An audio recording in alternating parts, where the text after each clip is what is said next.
సాధించడానికి చాలా ఉపయోగపడతాయి. 89% మనం ఉన్నాము, కానీ అందరు మేధావులు ఉన్నారు.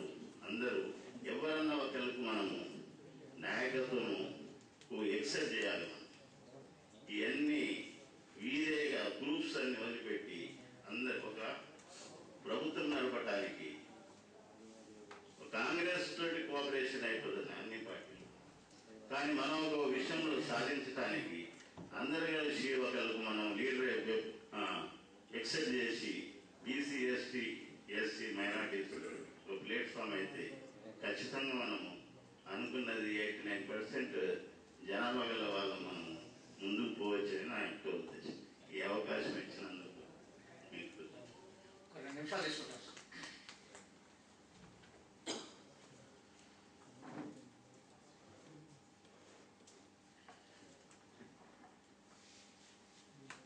ప్రధానంగా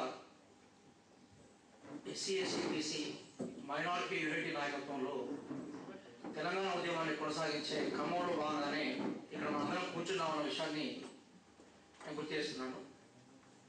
ముస్లిం సంబంధించిన కొన్ని నిజాలు మీ ముందు చెప్పాల్సిన బాధ్యత మా మీద ఉంది. ఎందుకోసం అంటే తెలంగాణ ఉద్యమం ఏదైతే ఉందో ఇందులో మైనారిటీస్ ప్రధానంగా ముస్లింల భాగస్వామ్యం మీద రకరకాల చర్చలు జరుగుతున్నప్పుడు అసలు ముస్లింస్ ఎవరి నాయకత్వాన్ని అంగీకరిస్తూ ఉన్నారు? నిజంగా కేసీఆర్ నాయకత్వంలో ఉన్న టీఆర్ఎస్ పార్టీని ముస్లింస్ ఓన్ చేసుకున్నారా, లేదా ముస్లింస్ నిజంగా కాంగ్రెస్ అనుకున్నారా, లేదా ముస్లింస్లో కొత్త చర్యలు తీసుకొచ్చి ఎస్సీ ఎస్సీ బీసీస్ని ఓన్ చేసుకుని కొత్త ఉద్యమంలో తీసుకుపోవాల్సిన అవసరం ఉందన్న విషయాన్ని మనం డెఫినెట్గా కొన్ని వాస్తవాలు మనకు తెలియాలి. కాబట్టి ఆ క్రమంలో కొన్ని జరిగిన డెవలప్మెంట్స్ని మీతో షేర్ చేసుకోవాల్సిన బాధ్యత నా మీద ఉందనే ఉద్దేశంతో ఒక 2 నిమిషాల టైం నేను సార్ని స్పెషల్గా అడుగుతున్నాను. జనరల్గా శ్రీకృష్ణ కమిటీ రిపోర్ట్ ఏదైతుందో దాన్ని ముస్లిం కమ్యూనిటీ నుంచి వెల్కమింగ్ ఇట్. చాలామంది శ్రీకృష్ణ కమిటీ రిపోర్ట్ రాగానే శ్రీకృష్ణ కమిటీ రిపోర్ట్ రిలీజ్ చేసే ముందు మేము విజయ్ ఢిల్లీలో తెలంగాణపై పార్లమెంట్లో బిల్లు పెట్టాలని నినాదాలు చేస్తున్న ఒక 40 మందిలో నేను కానీ ఇప్పుడు మన సార్ లోకేశ్వర్ సార్ కూడా అక్కడే ఉన్నారు.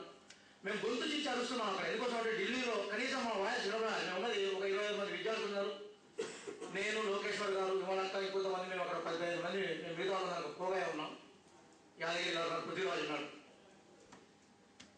ఆ క్రమంలో శ్రీకృష్ణ కమిటీ రిపోర్ట్లో నిజంగా ఒరిజినల్ ఏముందో కూడా మాకు అర్థం కాలేదు.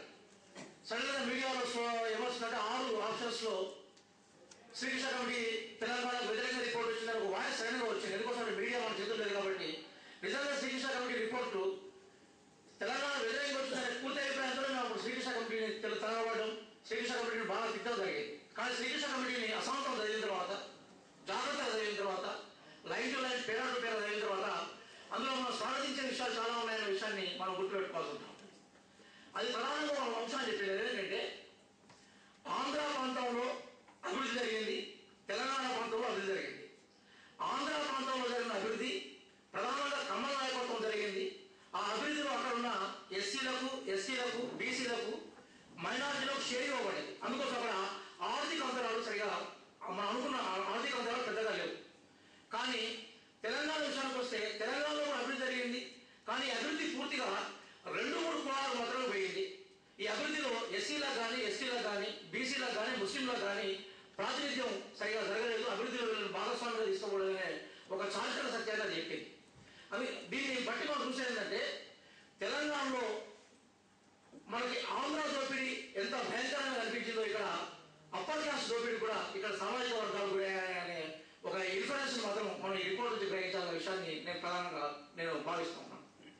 రెండవ అంశం ఏంటంటే హైదరాబాద్లో కొంతమంది ముస్లింస్ తెలంగాణలో ఎందుకు కోరుకోవట్లేదని కాదు చెప్పింది. అదేం చెప్పిందంటే 1948లో పోలీస్ యాక్షన్ జరిగినప్పుడు హైదరాబాద్లో ఆ పోలీస్ యాక్షన్ పేరు మీద ముస్లిం కుటుంబాల మీద భయంకరంగా దౌర్జన్యం జరిగినప్పుడు అప్పుడు అధికారంలో ఉన్న సెక్షన్స్ వాళ్ళకి అండగా నిలవలేదు. కాబట్టి మళ్ళీ సపరేట్ తెలంగాణ ఏర్పడితే మళ్ళీ వాళ్ళకి అన్యాయాలు జరుగుతాయనే భయంతో వాళ్ళు తెలంగాణ పట్ల సరిగా స్పందించట్లేదు. అది హైదరాబాద్లో కొన్ని ప్రాంతాలకు సంబంధించిన ముస్లిం ప్రయాణికులు ఉన్న అభిప్రాయం.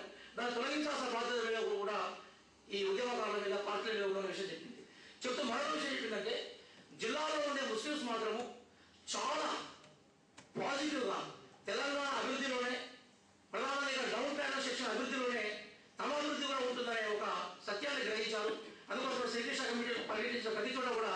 ముస్లింస్ తెలంగాణ పట్ల బాగా స్పందించారు, దాన్ని ఓన్ చేసుకునే ప్రయత్నం చేశారన్న విషయాన్ని కూడా ఇక్కడ స్పష్టంగా చేయడం జరిగింది. అయితే ఇక్కడ మేము ప్రధానంగా అనుకుంటున్నది ఏంటంటే, తెలంగాణ ఉద్యమానికి ఛాంపియన్గా చెప్తున్న కేసీఆర్ ఏం చెప్తున్నాడంటే, నిజంగా తెలంగాణ పౌరులు కనుక వస్తే 12% ముస్లింస్కి రిజర్వేషన్ ఇస్తామన్న విషయాన్ని ప్రకటిస్తాం.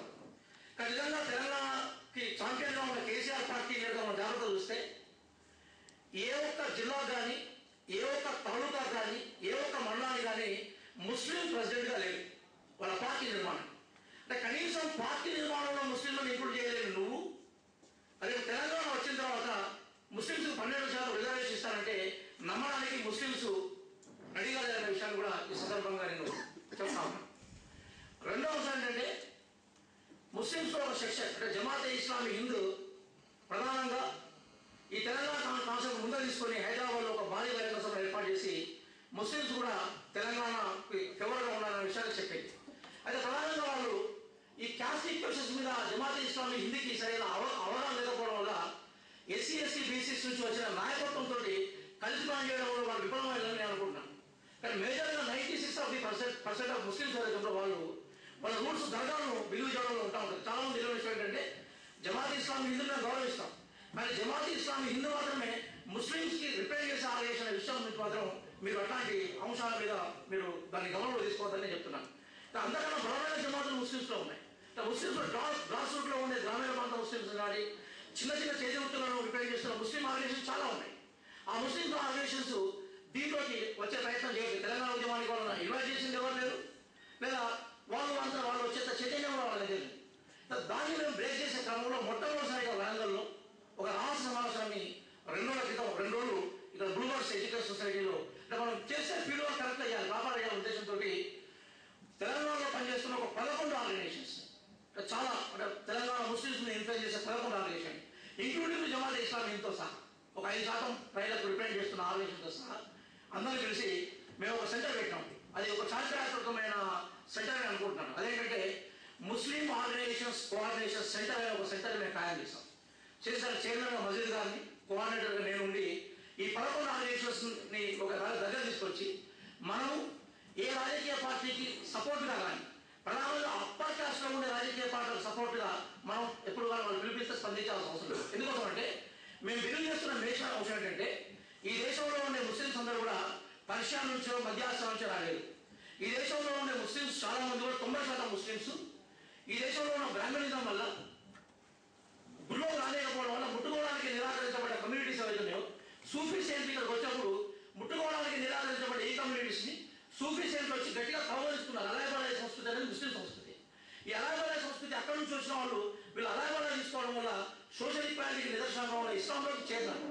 అందుకోసం ఈ దేశంలో 90% ముస్లింస్, కొంతమంది ఉంటే ఉండొచ్చు, అప్పర్ క్యాస్ట్ కొంతమంది ముస్లింస్ ఉంటే ఉండొచ్చు, కానీ మేజర్ ముస్లింస్ యొక్క రూట్స్ మాత్రము ఈ రోజు ఇక్కడ ఎస్సీలలో, ఎస్టీలలో, బీసీలో ఉన్నాయి. కాబట్టి ఎస్సీ ఎస్టీ బీసీలను మన సోదరులుగా గుర్తించి వాళ్ళ నాయకత్వంలో పనిచేయాలని మేము ఎదురు చూస్తాము. నిజంగా ఈ డయాస్ కనుక ఒక ఎస్సీ ఎస్టీ బీసీ నాయకత్వంలో కనుక ఒక డయాస్ క్రియేట్ చేయగలిగితే మేము స్వచ్ఛందంగా మీతో కలిసి మీ వెళ్ళి కూడా మా నాయకత్వాన్ని మిగతా సమాజం అంగీకరించే అవకాశం లేదు, ఈ సమాజానికి నాయకత్వం వహించే అవకాశం కూడా మాకు లేదు. ఎందుకంటే ఈ సమాజానికి మేము నాయకత్వం వహించే అవకాశం మీకు వస్తే అప్పర్ క్యాస్ట్ ముస్లింస్ నుంచి పెట్టి మళ్ళీ మీరు గుజరాత్ దాడులు చేసే అవకాశం ఉంటుంది. కాబట్టి మేము నాయకత్వం రెడీ అయ్యాం, మీ నాయకత్వంలో పనిచేసేందుకు మేము రెడీగా ఉన్నాం. ఎందుకోసం అంటే మా చారిత్రక నేపథ్యం, హిస్టారికల్ నేపథ్యం. మేము కోరుకుంటుంది ఒకటే, మాకు ఎంత జనాభా ఉందో అంత భాగస్వామ్యం మాకు ఇవ్వండి. కొంచెం తెలంగాణ ఉద్యమం అది ఎంతకాలం కొనసాగినా, ఏ కాలంలో కొనసాగినా కూడా ఇదే కాన్సెప్ట్ తోటి మేమే కాదు, అంటే ఇండివిజువల్గా ఇక్కడ చెప్తున్న అవసరం కాదు, 11 ఆర్గనైజేషన్లో రిప్రజెంట్ చేస్తున్న సెక్షన్స్ ఇక్కడ ఉన్నారు, అభిప్రాయం ఉన్నారు, మజీద్ గారు నేను ఉన్నాను. అందుకోసం మొత్తం ఆర్గనైజేషన్స్ అందరూ కలిసి మీ నాయకత్వంలో, ఎస్సీ ఎస్టీ బీసీ నాయకత్వంలో పనిచేసేందుకు మేము రెడీగా ఉన్నామని చెప్తూ ఈ అవకాశం పెద్దలకి ఒక చేస్తున్నాం.